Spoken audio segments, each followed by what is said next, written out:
Assalamualaikum warahmatullahi wabarakatuh. Yang terhormat Ibu Naila Riza Umami, MPD, selaku dosen pengampu mata kuliah Evaluasi Pembelajaran Ekonomi. Perkenalkan, nama saya Reza Dwi Novitasari dengan NIM 3 digit dari belakang 047 dari Prodi Pendidikan Ekonomi 3B. Di sini saya akan menjelaskan tentang dinamika kependudukan. Langsung saja pada penjelasan yang pertama, yaitu definisi dinamika penduduk. Adalah kondisi di mana struktur penduduk, jumlah, dan persebaran penduduk mengalami perubahan akibat terjadinya demografi, yaitu kelahiran, kematian, dan perpindahan. Dinamika penduduk juga menjadi pengaruh pembangunan dalam pertumbuhan ekonomi. Ketika jumlah penduduk lebih besar, maka kualitas penduduk juga harus memadai agar menjadi modal dari pertumbuhan ekonomi. Namun sebaliknya, jika kualitas penduduk rendah, maka akan menghambat pembangunan. Faktor-faktor yang mempengaruhi dinamika penduduk. 1. Kelahiran atau fertilitas. Faktor ini berhubungan dengan jumlah kelahiran bayi atau bisa diukur dengan jumlah anak per pasangan. Dibedakan menjadi 3 faktor.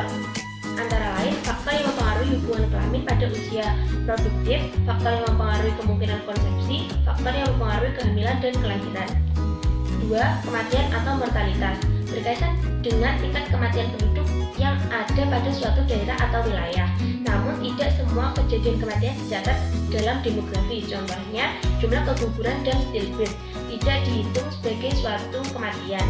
Tinggi rendahnya tingkat mortalitas di suatu wilayah tidak hanya akan mempengaruhi tingkat pertumbuhan penduduk, namun juga menjadi sebuah barometer tentang kesehatan dan kesejahteraan penduduk yang sekaligus mencerminkan bagaimana kondisi ekonomi di wilayah tersebut.